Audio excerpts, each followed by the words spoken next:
Abby from Abby Smith Colour Education, and I'm also a global top artist with Wella Professionals. Today I'm going to be doing a tutorial with the amazing Shona, and what I'm going to be showcasing today is a post-quarantine situation. So our clients are coming back in with big regrowths, washed out blonde hair, and feeling very, very blonde. So what I'll be doing today with Shona is showcasing more of a Moneypiece trend, also with a creative toning technique, and what that's going to create is a more lived-in looking blonde with a beautiful face frame to enhance her features and really bring out her eye colour, but ultimately making her one-dimensional blonde look three-dimensional and give her much easier maintenance. Okay, so how this sectioning pattern works, it works purely to how the natural fall of the hair. When you work with the natural fall of the hair, the grow out is a lot easier. So I've asked Shona, does her hair fall naturally here? And she said yes, so I'm going to start my sectioning pattern from this point. So from this point here, I'm going to work a straight section to create the face frame of the Moneypiece. I'm going to work with a straight section because I want to create contrast. So I'm pretty much just taking a vertical section to the top of the ear. So from the parting out to the top of the ear and then straight down. So that's what's going to create my face frame section. To continue on the other side, I'm going to leave like a centimetre face frame just to create a really strong framing for Shona's face. So from that point, I'm going to come back again, just as I did before, and then I'll go to the top of the ear, which is there, like so, and that will complete the other section on the other.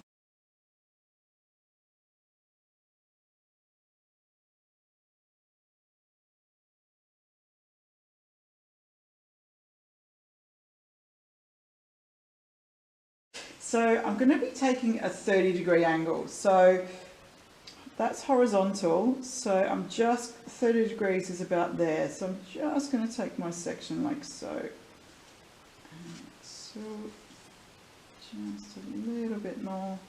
And that's my first section. So just going to take a very fine weave.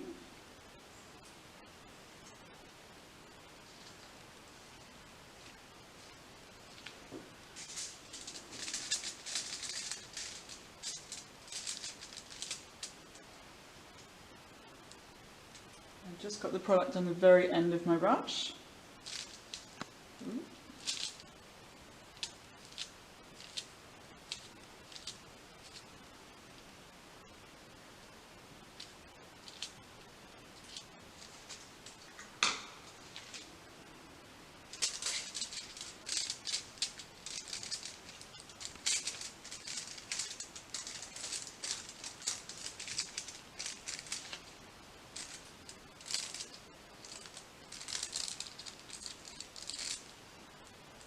And then folding the foil where the section ends, not wider, because I will lose my tension and that foil will run the risk of moving.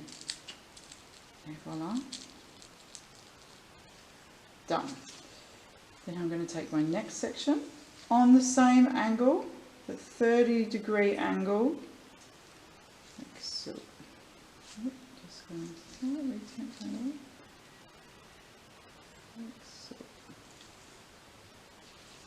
So we've got horizontal and it's just slightly off of that horizontal. Again, now I'm going to start to subdivide, so I'm going to leave a little gap in between. And by leaving that little gap in between, it's going to leave a more natural vibe in her hair, and it's going to grow out softer.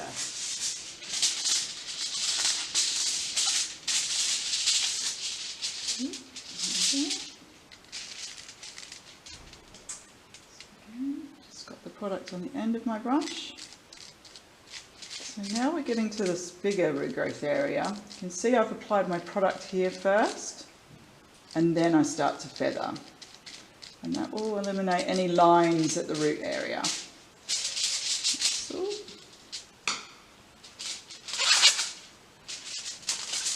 I'm going to take my foil to the top of the section, not to the top of the foil.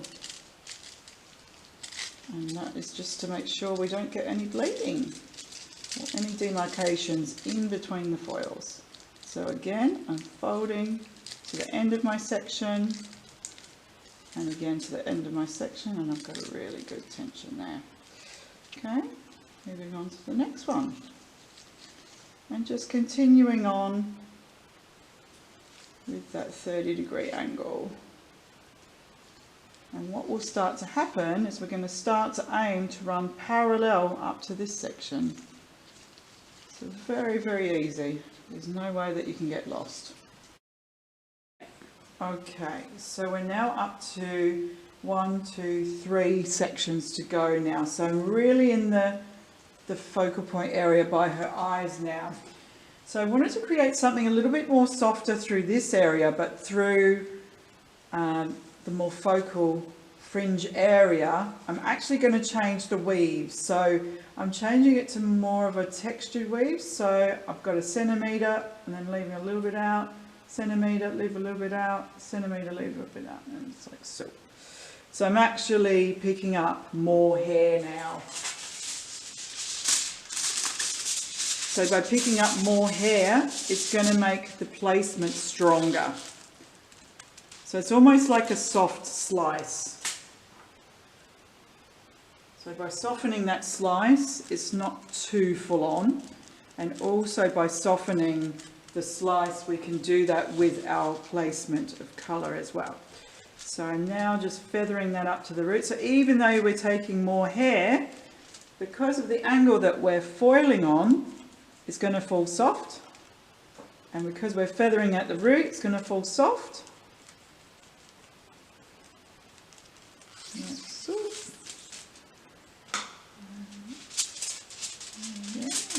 Up to the top, so I'm just going to bring that right up to the top, and again, like so, and then to the side, and then to the side of the section. So I'm now going to start to leave less hair in between the foils, and that's also going to make her that little bit lighter just around her eyes. So now I'm going to take 1/2 centimetre sections, and I'm not going to subdivide. So there's going to be less hair in between the foils.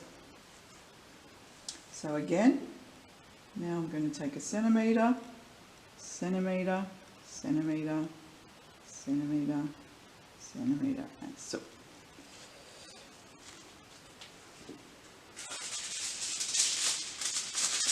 So when the sections are this fine, I don't recommend to back comb, because it's not a section that is like a centimetre wide.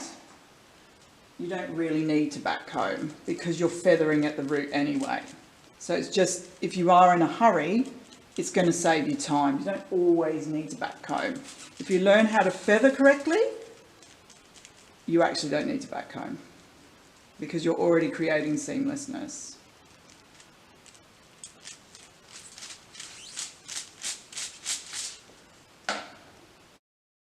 Okay, so I've now for both my front sections of my Moneypiece focal point area.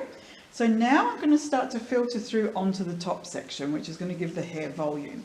So as you can see, I've left a spacing, a 1/2 centimetre spacing on each side. And now to create a slight contrast between this section and this section, I'm going to change my weave to a more spaced weave than before. So it's going to make the front hairline look blonder, and then it's going to gradually get softer as we phase out to the crown area. So I'm going to take my section here, and you'll see the change in weave now. So what I'm going to do, just spin you around slightly there.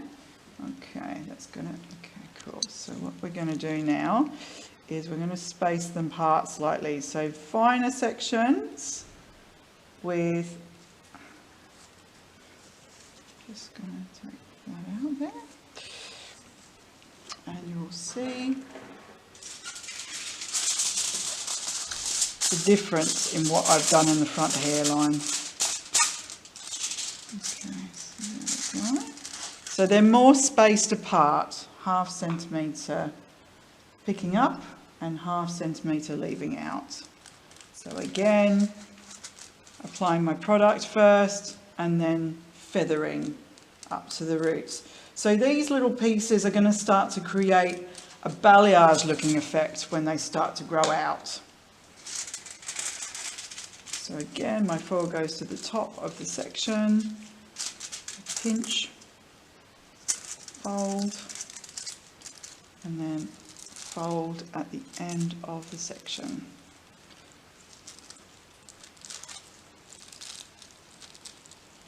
And then just taking my next section. So now, through this whole top section, I'm going to start to leave almost a centimetre spacing.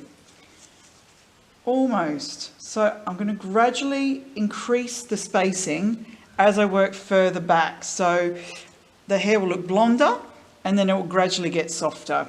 And that is down to the spacings in between the foils. So now what I'm going to do, I'm just going to bring you down there. So I will subdivide again, like so. And as you can see, I'm starting to leave quite a bit of hair in between because I want to create a lived-in feeling in that top section. And I want the hair to look blonder around her face. Trends come and go, but fundamentals will stay with us forever. So that's why I encourage everyone to come on my fundamental foiling course first before coming on my other courses. Just so you can have a good understanding of the way I work my fundamentals and strengthen your fundamentals. There we go. So just on my last foil now. So even with this weave, I'm just going to get you to bring your head right down. That's got it. So with the very last one, I'm going to weave further apart still. So almost like a centimetre apart from each other. See the difference there? So this is my very last one. Just so this section is not disjointed to this section. There's a flow. It doesn't kind of look like a 90s top deck vibe. It's a little bit more fluid and flowy and more seamless. Yeah. There we go. So that's the last foil. Okay, so just to recap on what I've done with Shona's foiling technique. So I've done what I call a deluxe money piece placement. So what that involves is doing 2 money piece sections in the front to create the ultimate blonde framing around the face. And then I did a diamond section through the top. And what the diamond section does, it helps to, for finer textured clients, it's really nice because it creates volume. If they like to get volume into their hair, I tend to just put a few foils in that diamond section just to create that feeling. If someone has more thicker hair, or if they tend to wear their hair more flatter, or if they have a stronger brow as well, I tend to leave that diamond section out and make it all about the money piece. So it just really depends what your client is after. So what I did in between, in the sections in the front, on my 30-degree angle, very fine weaves with a little bit of spacing in between through the side sections, and then the last 3 foils around the eyes. I wanted to make it look blonder, so I changed my weave and I changed my spacing to much closer together and picking up much more hair. So she's going to feel much more blonder just around her beautiful eyes. And then through the top, I then wanted this section to blend with this section. So this is kind of like my transient section where I need to change my weaves and my spacings again. So through this section, I've started to increase my spacings and leave out hair in between my foils to create softness and just more of a subtle shimmer. And with the weaves, to create that subtle shimmer, I've started to pick up just little 1/2 centimetre sections and leaving 1/2 centimetre section now, and then gradually increasing my spacing and increasing my weaves of what I'm leaving out in the back of the section. So it'll be blonder, graduating into softer, and it's all down to your spacings and your weaves. Okay, so I've now lightened Shona's hair to a pale yellow undertone in the foils. I've rinsed the hair, I've put Wellaplex number 2 on for 10 minutes. I've shampooed the hair with Colour Motion shampoo, and I finished the hair with Blonde or Sealing Care. I've now just sprayed through some of my new favourite product, the Colour Motion Pre-Colour Treatment Spray. The reason why I love this, it for one helps to get the tangles out, and on highly porous hair it helps to even out the porosity so that the toner takes much more even. So now I'm going to be toning with Colour Touch, which is my go-to range for toning on highly porous hair. And when I'm also dealing with natural, I work with Colour Touch as well because it doesn't shift the natural. So through the root area, I will be working with 1/2 8/0, 1/4 of 7/1 and 1/4 of 8/3, just to create a very soft dimensional root stretch. And then in the front section I'll be working with 9/36, so both are with 1.9% and both are 1:2 ratio, oxidant to colour. Okay, so the sectioning pattern for the dimensional toner, I've taken out the same Moneypiece section as what I did for the foiling. So from where hair falls naturally, down to the top of the ear, and then down vertically to the top of the ear. So I've almost created a radial section from ear to ear. So what that's created is a very small triangle section here. And I will be doing my soft root smudge technique through this section and also through this section. But I'm just going to isolate this section for now, because I'm going to work in a fundamental way to apply the roots, and then I'm going to colour this back. So the reason why I'm going to do that is that I don't want this root smudge to touch this section. So I'm keeping them really separate, and then I'm going to isolate this section away and then apply my 9/36 away from the root smudge. So there's a real contrast and that they don't blend together. So I'm going to commence my application in a fundamental way, just as you would with a normal tint, working from the crown down to the nape section. I'm going to apply my product probably to about 1 inch, just to give myself a little bit of leeway for a stretch, because that's where I mainly want to shadow, is just for that first inch. Just moving on to the next section, where I'm going to comb the hair into natural fall with my comb at 90 degrees. And I'm just going to gently stretch out that colour. So again, you can see there's a real concentration of colour to create density on the root, but gradually there's less product. Sometimes you can use your hand if you feel to, just to keep the hair nice and smooth.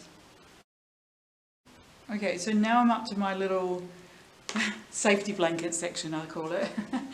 So now I'm going to colour this backwards, and I'm also going to colour this section backwards as well. So I'm now just going to paint backwards.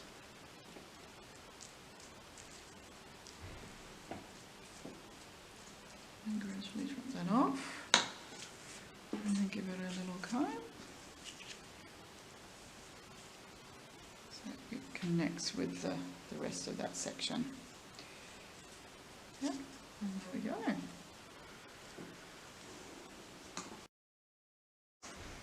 Okay, so you can see that the smudged root is already taking effect, which I'm loving. And now I'm going to start to work on my Moneypiece section. So I'm now just going to isolate that root section, because I don't want this section to touch this section. So now I'm going to colour my Moneypiece section with the 9/36. And just like so. Just applying it onto the root area first, because the ends are more porous, so I tend to always colour the roots first, then go back and do the ends. So again.